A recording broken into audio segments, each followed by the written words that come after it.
అందరికీ నమస్కారం. Welcome to Navya's recipe world. ఈరోజు చాలా సింపుల్‌గా పాతకాల పద్ధతిలో బెండకాయ ఎండ్రాయిల పులుసు చూపించబోతున్నాను. ఇప్పుడు అరకిలో బెండకాయ ముక్కలను కట్ చేసుకోవాలి. అలాగే 2 గుప్పెడ్ల ఎండు రొయ్యల్లోనికి ఉప్పు, పసుపు వేసి 4, 5 సార్లు మంచినీటితో బాగా వాష్ చేసుకొని పక్కన పెట్టుకోవాలి. ఇప్పుడైతే ప్రాసెస్ చూసేద్దాం. స్టవ్ మీద పాత్రను పెట్టుకొని 3 టేబుల్ స్పూన్‌ల ఆయిల్ వేసుకొని పెద్ద సైజు ఉల్లిపాయని ఇట్లా సన్నగా చిన్న ముక్కలుగా కట్ చేసుకోవాలి. లేదా మీడియం సైజ్ అయితే 2 తీసుకోవాలి. 2 పచ్చిమిర్చి తరుగును కూడా వేసి ఈ ఆయిల్‌లో 2 సెకన్లు అలా వేయిస్తుండగా కొద్దిగా కరివేపాకు, మనం కట్ చేసి పెట్టుకున్న బెండకాయ ముక్కలను కూడా వేసి వేయించుకోవాలి. బెండకాయ ముక్కలు చూస్తున్నారు కదా! అన్నీ ఈ విధంగా కట్ చేసుకోవాలండి. ఒకటి చిన్నగా, పెద్దగా అవితే గనక చిన్నవన్నీ మెత్తగా ఉడికిపోయి విరిగిపోతాయి. పులుసులోకి ఈ మధ్యస్థ ముక్కలైతే బావుంటుంది. బెండకాయ ముక్కలు వేసిన తర్వాత మంటని హై ఫ్లేమ్‌లో పెట్టి వేయించాలని మాత్రం గుర్తుంచుకోండి.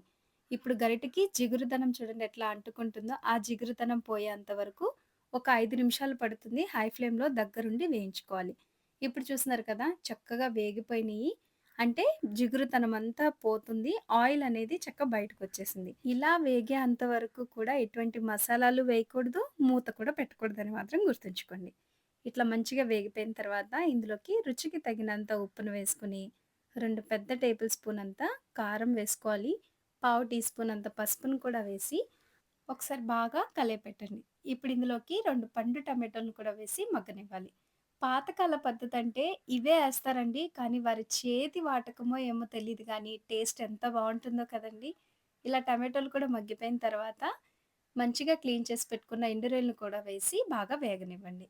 ఇప్పుడు ఆయిల్ బయటికి రిలీజ్ చేసేంత వరకు కూడా మగ్గనివ్వాలనమాట. గరిటెతో కదపకుండా ఈ విధంగా వీడియోలో చూపిస్తున్నట్టు చేయండి. కూర అనేది ఆల్మోస్ట్ అసలు కుక్ అయిపోయిందండి. ఇప్పుడు ఈ స్టేజ్‌లో చిన్న నిమ్మకాయ సైజ్ అంత చింతపండు గుజ్జుని వేసుకొని, అర లీటర్ వరకు వాటర్‌ని పోసుకొని, ఇంకొక 10 నిమిషాల పాటు మూత పెట్టి మీడియం ఫ్లేమ్‌లో వదిలేసారంటే గనక బెండకాయి, ఎండు రొయ్యలు కూడా రెడీ అయిపోయింది.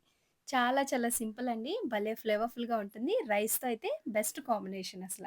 లాస్ట్‌లో కొత్తిమీరని వేసుకొని స్టవ్ ఆఫ్ చేసుకొని సర్వ్ చేసుకోండి. మీరు కూడా ఒకసారి ఇంట్లో ట్రై చేసి ఎలా కుదిరిందో కామెంట్ చేసేయండి. సబ్స్క్రైబ్ చేయటం మాత్రం మర్చిపోబాకండి.